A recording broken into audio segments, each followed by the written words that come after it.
যে আল্লাহ তাবারক ওয়া তাআলা আমাদেরকে এই দ্বীনি মজমায় উলামায়ে কেরামের সান্নিধ্যে সোহবতে আহলুল্লাহ মসজিদ মাদ্রাসা খেদমতে আজকে এখানে উপস্থিত হওয়ার তৌফিক দান করেছেন, এজন্য শুকরিয়া আদান করি আলহামদুলিল্লাহ।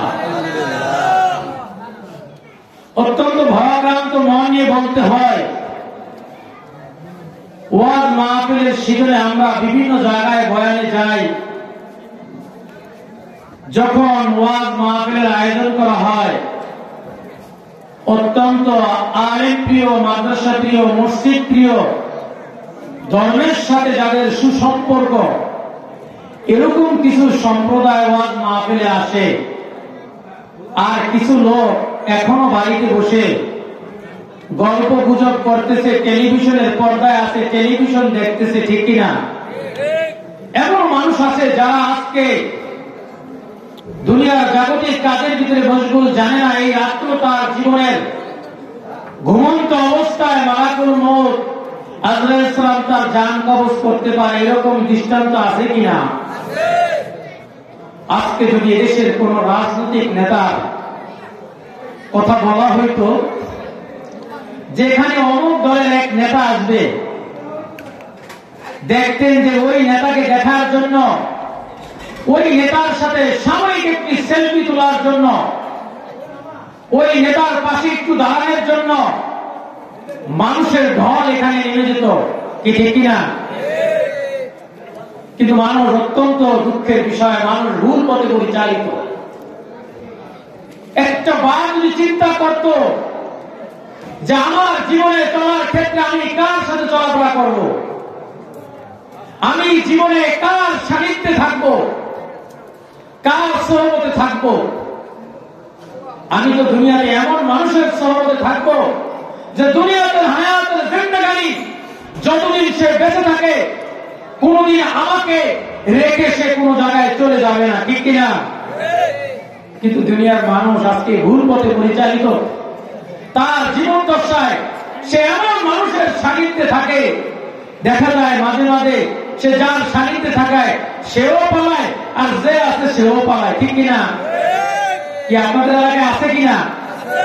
আমরা দেখি মাঝে মাঝে অনেকে বলে হুজুর দোয়া করে, তা আমরা বলি যে জীবনে তো বহু বাবা মাছ খাইছেন, এখন একটু ক্ষান্ত থাকে, কারণ জীবনে তো অনেক খাইছেন।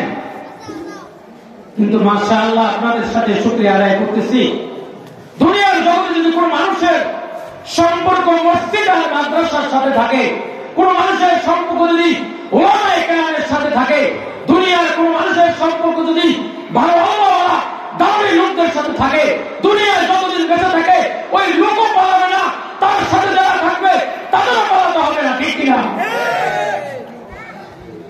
এখন আগে যারা নেতাদের সাথে ছবি তুলছে, এখন তারা ফেসবুক থেকে ওই ছবি কাইটা বানায়, কারণ এই যে নেতার সাথে ছবি তুলছে এটাও এখন বিপদের কারণ হয়ে দাঁড়াইছে, ঠিক কিনা? কি আপনারা বেজার হন কিনা? কারণ মানুষ কোথায় কোথায় এদেশের মানুষের মুসলমানের ঘরে জন্মগ্রহণ করেছে, নিজেকে মুসলমান দাবি করে, নামাজ পড়ে, সব কিছু ঠিক আছে, কিন্তু কোথায় কোথায় উলামায়ে কেরামদেরকে গালি দেয়, মাদ্রাসায় যারা চাকরি করে তাদেরকে ধর্ম ব্যবসায়ী বলে, ঠিক কিনা? আপনাদের কাছে আমি প্রত্যেক জায়গায় গেলেই একটু ব্যতিক্রম ওয়াজ করি, কারণ আপনারা তো কিসসা কাহিনী বহু শুনছেন, কি ঠিক কিনা? কিন্তু এর দ্বারা মানুষের কোন পরিবর্তন নাই। বাস্তব কথা আমার জানতে হবে, আমার জীবনে চলার ক্ষেত্রে আমি কোন পথে চলবো। কারণ মানুষ যখন অপরাধ করে তখন অপরাধ করার আগে সে একটা মুহূর্তের জন্য চিন্তা করে না যে এই অপরাধ করার কারণে আমার পরিস্থিতি কি হবে, ঠিক কিনা? এই জন্য ইতিহাস থেকে আমাদের শিক্ষা নিতে হবে যে আমার জীবনে চলার ক্ষেত্রে আমি কার সাথে চলবো, কার সান্নিধ্যে চলবো। আচ্ছা বলেন দেখি, স্বাধীনতার পর থেকে আমাদের দেশের বহু রাজনৈতিক দলের উত্থান পতন হয়েছে, বহু মানুষ দেশ গ্রামে রাজত্ব করেছে, ক্ষমতা যখন চলে গেছে তখন আবার তারা হামলার কোটায় চলে গেছে। বলুন তো দেখি, দেশ স্বাধীনতার পর থেকে এই পর্যন্ত কোন একজন আলেম পলায়ন করেছে কিনা বলেন তো? কি করছে? করে নাই।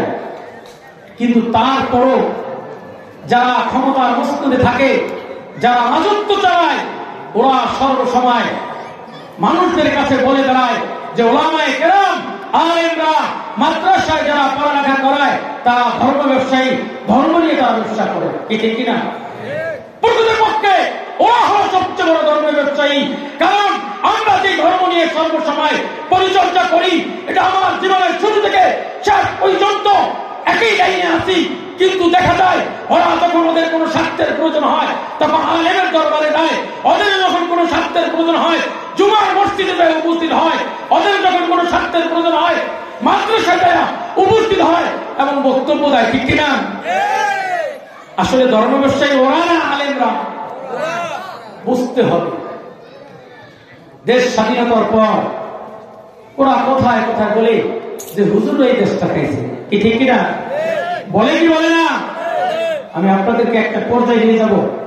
অনেক সময় হেসে ঠাট্টা বিদ্রুপ অনেক কথা বলেন, কিন্তু যেই কথা বলার কারণে আপনার ঈমান চলে যায়, আপনার মৃত্যুর সময় আপনার কষ্ট হবে, মুসলমানিত্ব নিয়েও আপনি ইন্তেকাল করতে পারবেন না যেই কথা বলার কারণে।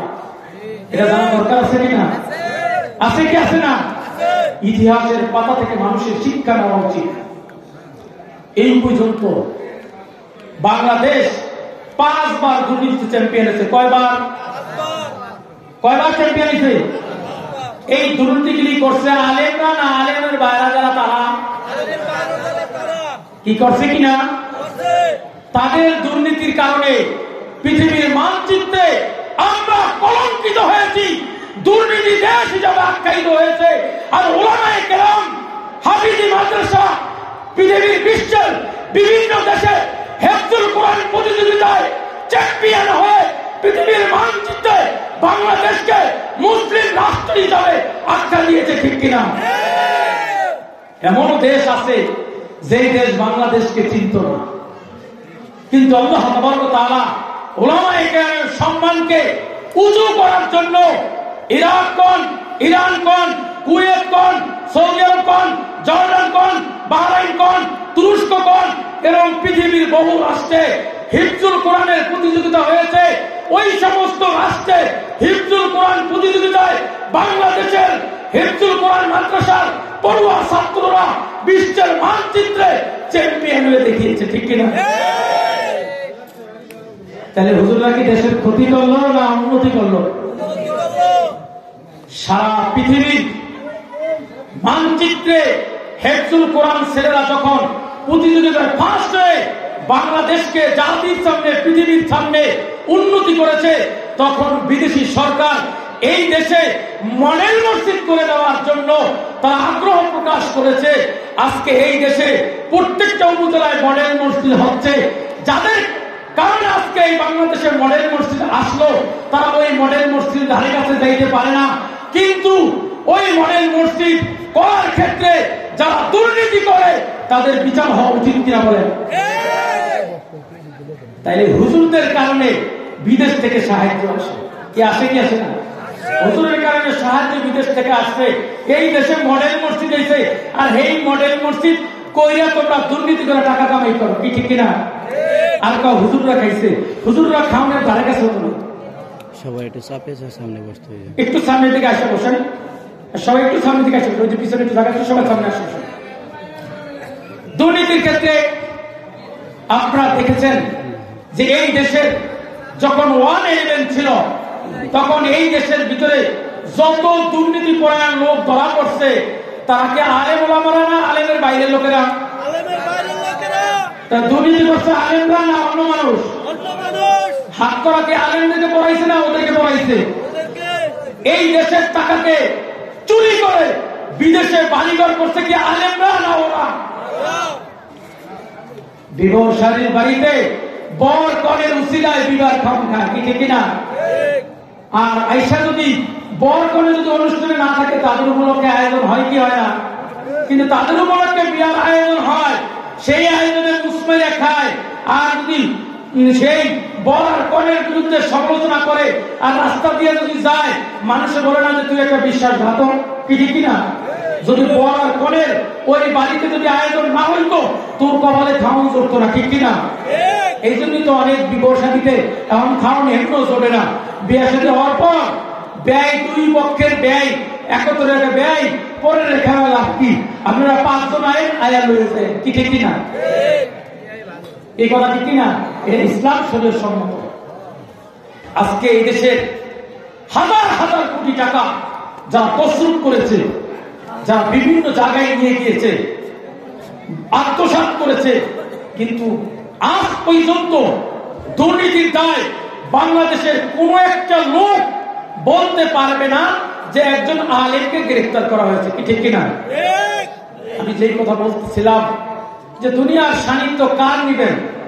একটা মানুষের জীবনে চলার ক্ষেত্রে সর্বসময় সোহবতে আহলুল্লাহ প্রয়োজন, ভালো মানুষের সংস্পর্শ।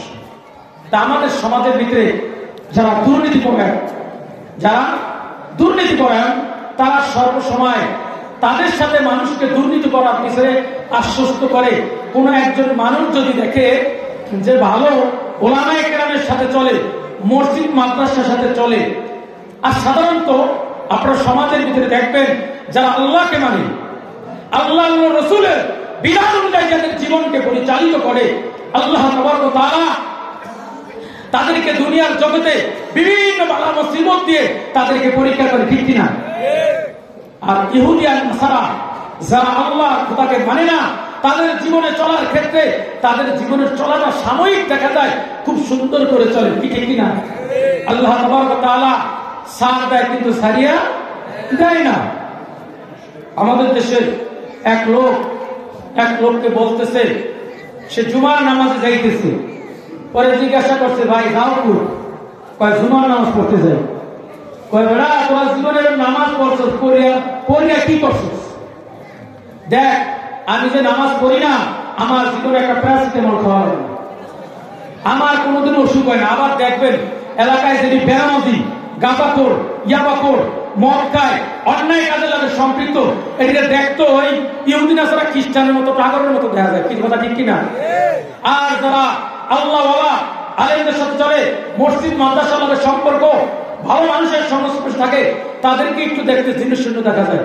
দেখেন আপনি এখানে যদি খেয়াল করেন আজকের ওয়াজ মাহফিলে আইছে, যে টাকাওয়ালা একটু টাকার গরমে বাড়িতে ঘুমাইতে আছে, আর কিছু টাকাওয়ালারা তো পলাইছি, কথা ঠিক কিনা? তারা তো এলাকায় নাই, তারাও যায় দেন আরেক জ্বালা যন্ত্রণা আছে, টাকা কামাই করলেও শান্তিতে নেই, কি কথা ঠিক কিনা? আল্লাহ ক্ষমতার মস্তক দেয়, আবার যখন নেয় তখন দেখেন যখন ক্ষমতার মস্তক থাকে তাকে পুলিশে লাল গালিচা দেয়, অমুকের সম্মান দেয়, সবাই সম্মান দেয়, আর যেদিন ক্ষমতা চলে যায় তখন তাকে কেউ দেখতে পারে না, কি ঠিক কিনা? তাদের এমন অবস্থা হয় যে তাদের আপনজন ইন্তেকাল করে, তাদের জানাজায় পর্যন্ত আসতে পারে না, ঠিক কিনা? তুমি যখন সমাজে চলছো তখন তো তোমার বুঝিয়ে শিখে চলা উচিত ছিল, কি ঠিক কিনা? যদি সে সমাজের ভালো মানুষের সংস্পর্শে থাকতো, ওলামায়ে কেরামের সান্নিধ্যে থাকতো, তাহলে আজকে তার এই অবস্থা হতো না। তো এখন সে বলতেছে যে ভাই তুমি তো নামাজ রোজা করতেছো, কিন্তু এই নামাজ রোজা করার দ্বারা তুমি কি বেনিফিট পাইছো? দেখো না আমার কি অবস্থা। আর দেখবেন এই যে আপনার আওয়াজ মাহফিল আসছেন না, যাওয়ার পথে কিছু এরকম কুলাঙ্গার করে দেখা হইল, তারা আমাদের বলো কই গেছিল আপনার মাহফিল? আর ওরা জীবনে কত ইমান আমার অনেক সহি, তোর আওয়াজ দিতে জীবনে কি করছো? আরে বদমাইশ, তুই জীবনে বলছেন নামাজ মসজিদে যাস না, তোর আবার ইমান থাকে কিভাবে? কি কথা ঠিক কিনা? দেখবেন আপনার সাথে আবার সে কথা বলার ক্ষেত্রে অনেক জোরে কথা বলবে, যে বেড়া তোরা ওয়াজ শুনে জীবনে কি করছো? আমরা তো ওয়াজ শুনি না, আর তোদের সে আমার ইমান অনেক শক্তিশালী, এরকম বলে কি বলে না? বেনামাজিরা সবসময় নামাজে করে কি মারে, কি মারে না? না আপনাকে মারে না বলে যে। এবং আপনাদেরকে যারা মাদ্রাসায় বিশেষ করে দেখবেন মাদ্রাসায় বাচ্চা কাচ্চা পড়ায়, তো তোরা গরিব খরাতি মানুষ, তবু বললাম তো মাদ্রাসাই করবো, আর আমাকে পোলাপান করবো কই? স্কুল কলেজ বাড়ছে। আজকে আমি একটা সংবাদ দেখলাম যে বাবা অনেক উচ্চ শিক্ষিত, ছেলেকে ডাক্তার বানাইছে। ছেলেকে কি বানাইছে? বাবা এখন কোন জায়গায়? বৃদ্ধাশ্রমে। কোন জায়গায়? এই কথা বলেন না, বাবাই কোন জায়গায়? কারণ বিশেষ কেয়ার যে ছেলের বানাইছে সেই ছেলের বাসায় কিন্তু জায়গা নেই বাবায় থাকা। এই কথা ঠিক কিনা? বহু অর্থ সম্পদওয়ালারা যাদের সন্তানদেরকে জায়গা, জমি, অর্থ সম্পদ বিক্রি করে ছেলেদেরকে উচ্চ শিক্ষিত ডিগ্রি অর্জন করেছে, বাবা না খায়া দুনিয়া থেকে বিদায় হয়েছে, ঠিক কিনা? কারণ অনেক বাবাও দুনিয়াতে ফুর্তির ছাড়া ছেলের লেখাপড়া করলে উচ্চ শিক্ষিত হইলে এই দেশের সমাজে আমাদের অনেক বড় করব, এমনও দেখা যায় অনেক বাবা মারা যায় সন্তান সময়ের অভাবে বাবার জানাজায়ও আসে না, ঠিক কিনা? দুনিয়ার মানুষ এত বোকা এত হাম্য যে তার নিজের জীবন কিভাবে পরিচালিত করব, নিজের জীবন এই অস্থায়ী জিন্দেগানি। হাদিসের ভিতরে আছে কুরবিদ দুনিয়া কান্নাকা গরীব আও আবির সাবিল। এই দুনিয়া হলো সাধারণত পথিকের ন্যায়, সাধারণ একজন গরিব মানুষের ন্যায় পথিকের ন্যায়। একজন পথিক যখন এক জায়গা থেকে আরেক জায়গায় যায়, যখন গাছের ছায়ার তলে থাকে তখন স্থায়ী বুনিয়াদ সেখানে সে করে না, সাময়িক বিশ্রাম নিয়ে আবার ওখান থেকে আরেক জায়গায় চলে যায়। ঠিক দুনিয়ার জগতে প্রত্যেকটা মানুষ এরকম দুনিয়াতে আছে, সাময়িক দুনিয়া থাকবো, একদিন তার অনন্তকাল যেখানে হাজার হাজার বছর থাকতে হবে সেখানে চলে যাবে, ঠিক কিনা? কিন্তু ওই জগতের কথা বলছে না। ছেলে তার অনেক সম্পদ, ছেলের সম্পদের ছেলের জন্য গোছায় রেখে যায়। বাবা এই ফাইল রাখছি, এখানে উম্মতপুরের জমি, এখানে নরসিংহপুর বিলের জমি, এখানে দক্ষিণ কুয়াবাড়িয়ার জমি, এই ফাইল পত্র দেখে রাখি। আমার ইন্তেকালের পরে আমি যখন জীবদ্দশায় ছিলাম বরিশালের অমুক উকিলের ধরে রাখছি, হে আজ আমাদের জায়গা জমিনের খোঁজখবর সব জানে। আমার ইন্তেকালের পরে তাদের জায়গা জমিনের কাগজ ওই উকিলের দেখায়, বলে কি বলেন? এই হাম্মকটাই একটা বারও চিন্তা করে না যে আমি এত কষ্ট করিয়া এই সম্পদ কামাই করিয়া রাইখা যাবো, আর আমার ইন্তেকালের পরে আমার সামান্যতম উপকার হবে না, আর তার জন্য আমি এইভাবে রেখে দিতেছি, এর সে পোড়া কপাল দুনিয়াতে আর না, কি ঠিক কিনা? হাদিসের ভিতরে আছে মানুষ যখন ইন্তেকাল করে তার চেয়ে সবচেয়ে বড় সদকা জারিয়া হলো নেক সন্তান রেখে যাওয়া। কি রামা? কি সন্তান? আর সন্তানকে নেক বানাইবেন না বদ বানাইবেন? যদি নেক বানান তাহলে দুনিয়ার জগত ফায়দা, আখিরাতের জগত ফায়দা। হুজুর কিভাবে? দুনিয়ার জগতে ফায়দা হলো আপনার এই ছেলে যদি নেক হয় তাহলে আপনার ইন্তেকালের পরে আপনার সম্পদগুলি সুষম বন্টন করবে, শরীয়ত অনুযায়ী বন্টন করিয়া সবার মাঝে বিলি করবে। আপনি মৃত্যুর পরে আপনি সাথ পাবেন, শান্তি পাবেন। আর যদি সন্তান আপনার বদকার হয়, আপনার ইন্তেকালের পরে আপনার সম্পদগুলিতে বিক্রি করে এরকম তছনছ করবে, এক সময় সমাজে বলবে যে লোকটা ছিল এত সম্পদ রেখে গেছে, দেখো আজকে তার ছেলে খরচ করে খায়। কি আছে? কি আছে? তার ছেলে গাঁজা খায়, তার ছেলে মদ খায়, ছেলে কোন জায়গায় যায় পুষতে দেখে ওর বাবা এত সম্পদশালী ছিল। কারণ সম্পদ রক্ষা করার দায়িত্ব আপনি সম্পদ করেছেন, এই সম্পদ রক্ষা করার দায়িত্ব আপনার। যে হুজুর আমি কিভাবে করব? আমি এই সম্পদকে রক্ষা করার জন্য প্রথম যে দায়িত্ব সেটা হলো আমার ছেলেকে নেককার বানানো। তাই আমার ছেলে নেককার কিভাবে হবে?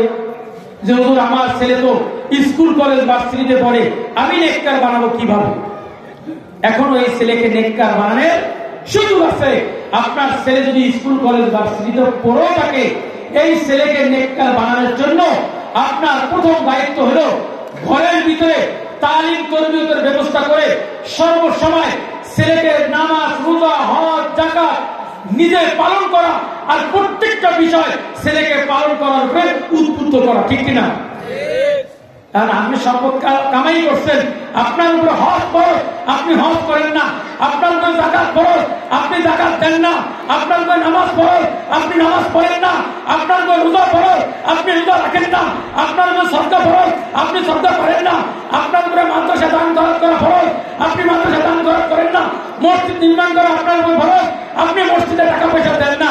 তখন ওই সন্তান আপনার জীবদ্দশায় এগুলি সব দেখে কি দেখে না? দেখার কারণে এগুলি যখন ছেলে দেখে, তখন এই ছেলে দেখে যে বাবাই যখন নেক কাজ করে, বাবাই নেক কাজ যদি করে তাহলে সন্তান নেক কাজের প্রতি উদ্বুদ্ধ হয়, আর বাবাই যদি নেক কাজ না করে তাহলে সন্তান নেক কাজের প্রতি উদ্বুদ্ধ হয় না। আর যাদের সন্তান ছোট, তারা এই সন্তানকে নেক বানানোর জন্য আপনাদের প্রথম দায়িত্ব হলো প্রাথমিক অবস্থায় আপনার সন্তানকে আপনি এরকম নুরানি মাদ্রাসায় দিবেন। কি মাদ্রাসায় দিবেন? নুরানি মাদ্রাসায় দিবেন। নুরানি মাদ্রাসায় দিয়া অন্তত পক্ষে আমরা এই কথা বলি না, আমার প্রায় আলোচনায় আমি বলি, যদিও আমি একটা মাদ্রাসার প্রধান, কিন্তু আমি এই কথা বলি না যে দাওরা হাদিস পর্যন্ত একটা ছেলের পড়া ফরজ, দাওরা হাদিস আলেম না হলে চলবে না, এই কথা বলি আমি বলি না। বরং আমি এই কথা বলি যে প্রত্যেকটা ছেলে সন্তানের উপরে, প্রত্যেকটা মানুষের উপরে তার প্রয়োজন অনুযায়ী ধর্মীয় এলেম, ইসলামী জ্ঞান শিক্ষা করা তার ব্যাপার, ঠিক কিনা? আপনি দেখবেন যখন আপনার একটা ছেলে সে কি করবে, ধর্মীয় শিক্ষায় শিক্ষিত হয়ে বড় বিসিএস এরাও যদি হয়, আপনার ছেলে অন্তত বিধর্মী হবে না, কি ঠিক কিনা? হবে। এই ছেলে নাস্তিক হবে না, এই ছেলে মুরতাদ হবে না। এই জন্য আমরা চাই যে ছেলে আপনি স্কুল কলেজ ভার্সিটিতে পড়ান, আমাদের কোনো আপত্তি নাই, কিন্তু প্রাথমিক শিক্ষা ব্যবস্থা অন্ততকে নুরানি মাদ্রাসায়, হেফজ মাদ্রাসায় পড়ান। আমাদের মাদ্রাসায় একটা ছেলে 6 মাসে কোরআনে হাফেজ, বলেন না আলহামদুলিল্লাহ? আলহামদুলিল্লাহ। ওই হাফেজ হওয়ার পর ওর বাবা হলো প্রাইমারি হেডমাস্টার। তা আমার কাছে আবেদন করলো, হুজুর আমার ছেলেটা মেধাবী, আমার একটু মনে চায় ওরা ডাক্তার। ঠিক আছে পড়ান। তো হুজুর ওরা তো একটু স্কুল লাইনে পড়াইতে, আমি পড়ান। পরে আমাদের সেখান থেকে গেছে, যাই স্কুল কলেজে পড়ার পর এবার বরিশাল মেডিকেলে যখন পরীক্ষা হয়, ও হঠাৎ পরীক্ষার আগের দিন আমার কাছে আসছে, হুজুর আসসালামু আলাইকুম। হেই দাড়িও আছে, টুপিও আছে, কারণ মাদ্রাসায় পড়ছে তো। গিয়েছে, হুজুর আমার আগামীকালকে মেডিকেল পরীক্ষা। আলহামদুলিল্লাহ পরীক্ষা দিছে। আবার একদিন আসছে, হুজুর আমি মেডিকেলে চান্স পেয়েছি। সবাই বলেন না আলহামদুলিল্লাহ। বলেন তো এই ছেলে যদি ডাক্তার হয়, এই ছেলের সিনার ভিতরে কোরআন ও হাদিস, হেফজুল কোরআন, 30 পারা কোরআন, এই ছেলে কখনো কোনো মানুষের লাগে সিটারি বাটপারি করবে না, এক্সেলের নামে 2 নম্বরই করবে না। ডাক্তাররা দেয় না এক্সেল লিখে দেয়, অমুক ডায়াগনোস সেন্টারে যান, কারণ এখান থেকে ভিজিট খাইছে, আবার যে ওষুধের এক্সেল পরীক্ষা লাগছে, যেই ডায়াগনোস সেন্টারে সেখান থেকে সে কমিশন খায় কি খায়। আমি বরিশালে গেছি একবার, আপনার যেখানে মনে হয় সেখানে পরীক্ষা করে। এজন্য আমাদের চিন্তা করতে হবে আমাদের সন্তানগুলিকে ধর্মীয় শিক্ষা। এখানে আলহামদুলিল্লাহ যে মাদ্রাসা হয়েছে, যে লোকেরা এই মাদ্রাসা করেছে, এই খানবাড়ির ঐতিহ্যবাহী খানবাড়ির লোকেরা এই মাদ্রাসা, তাদের দায়িত্ব আল্লাহ তাদেরকে অর্থ দিছে, মাদ্রাসা করেছে, ঠিক না? অর্থ দিছে, মাদ্রাসা করে দিছে। এই মাদ্রাসায় ছাত্র, শিক্ষক, এলাকা মানুষের ভালোবাসা দিয়ে আঁকড়ে রাখতে হবে, ঠিক কিনা? আপনাদের আল্লাহ টাকা দেয়, একটু ভালোবাসতে পারবেন না? আবার কিছু শয়তান আছে আশেপাশে, দেখবেন সারাক্ষণ মসজিদ মাদ্রাসার বিরুদ্ধে করে। আমি কিন্তু একটা কঠিন কথা বলি, সর্ব জায়গায় বলি, আমার জীবনে আমি বহু মানুষ যারা মসজিদ মাদ্রাসার বিরুদ্ধে কথা বলছে, তারা মৃত্যুর আগে এরকম কষ্ট পাইছে যে বেঈমান হয়ে মারা গেছে। খবরদার, আপনাদের কাছে আমার বিনীত অনুরোধ, যদি এই মাদ্রাসায় সাহায্য করতে না পারেন, অন্তত পক্ষে মাতৃবাড়ির কোনায় বইয়া সমালোচনা করে না। একটা লোক ছাগল লইয়া রওনা করছে, কই যান? কই মাদ্রাসা না, আমরা উদার গেলে মাদ্রাসা দেখতে বলছেন, মাদ্রাসায় না দিয়া আপনারা এটা আমাদের দিতেন না, আমরা এলাকার লোকের একটু খাইয়া গাঁজা গুজা খাইতাম, গায়ে একটু শক্তি মুক্তি হইব, এ খাসির গুস্ত খাইলে একটু গাঁজা খাওয়ালে শক্তি হয়, কি কথা ঠিক কিনা? মাদ্রাসা সহ্য করতেই পারে না। আমি মহাজিদ মেহমান থেকে আর 2 মিনিট সময় নেই, সেটা হলো এই কথাই আমার শেষ। কারণ আমি জীবনে মাদ্রাসা, এই এলাকার এখানে যারা আছেন সবাই আমার চিনেন, আমি মাদ্রাসা করতে যাইয়া জেলও 4.5 মাস ছিলাম, জেল জুলুম অনেক অত্যাচার সহ্য করছি। আমরা যে এলাকায় বসবাস করি, মানুষের বলতো যে কালিকাপুরের ভাই রামদে মুরগি ওইটাই, ওই এলাকাটা একটা বদনাম আছে। এক লোক ভদ্রলোক, সে আমাদের মাদ্রাসায় 50,000 টাকা দিল, তো বেড়াই আইতে আসছে। আর পরে একটা লোকের লগে শয়তান, এই দেখবেন মাদ্রাসার আশেপাশে বিভিন্ন মোড়ে দোকান আছে, এই কিছু শয়তান পাওয়া, যদিও মানুষ আর শয়তানের চোখ খারাপ, ঠিক কিনা? একটা লোক দান করবে, তার উৎসাহিত করে, ভাই যাইবেন করুন, একটু সাহায্য তোমার দেখা করতেছি, কি একটা যাবেন, যে খাসিগুলি আয় এ সব হ্যাঁ খায়। বেচারা ঢাকার তো নাই, সে শুনছে, তারপর আইসে মাদ্রাসায় মোবাইল করে আইতেছে, বেচারা করছে কি মাদ্রাসায় ডাইরেক্ট গেছে বডি দিয়ে, যে না রান্না অন, আমি ফোন দিই কোন জায়গায় আছে, হ্যাঁ করে আসি, আমি কে বলেন, আমি বসে দিচ্ছি আপনার জন্য। আর স্বাভাবিক কারণে এটা দোষের কিছু না, যারা আমাকে মাদ্রাসা দান খরচ করে হ্যাগর একটু আমরা একটু পাশায় পিছায় ধরি একটু কোলে যাই, এটা বাস্তবতা, এটা স্বাভাবিক কিনা? আল্লাহর বান্দা যে আল্লাহর ইবাদত করে আল্লাহ তো তার প্রতি খাস রহমত রাখে, ঠিক কিনা? ঠিক দুনিয়ার জগতে যারা মসজিদ মাদ্রাসা দান করে এখন দেখলাম মনটা অন্যরকম হয়ে যায়, এটা দোষের কিছু না, কারণ সে আল্লাহর রাস্তায় দান করে, তার ভালোবাসা দেওয়ার আমাদের এখানে এই যে আলহামদুলিল্লাহ শফিকুল ইসলাম খান এখন স্বাভাবিকই কেমন আছেন হাজি সাহেব, কারণ আপনি এ থাকলে হিংসা করলে তো কামড় না, এইভাবে লক্ষ লক্ষ আল্লাহ রাস্তায় দান করবো। ওই যে হাজি আবুল বাসার সবাইছে শিল্পপতি যারা আল্লাহ তাদেরকে একটু আলেম ওলামারা বেশি ভালোবাসে, কারণ মানুষের পকেটে টাকা আনা এত সহজ না। টাকা আমাদের দেশে বহু মানুষের আছে 10 টাকা আল্লাহ রাস্তায় দেয় না, কি আছে কি আছে না?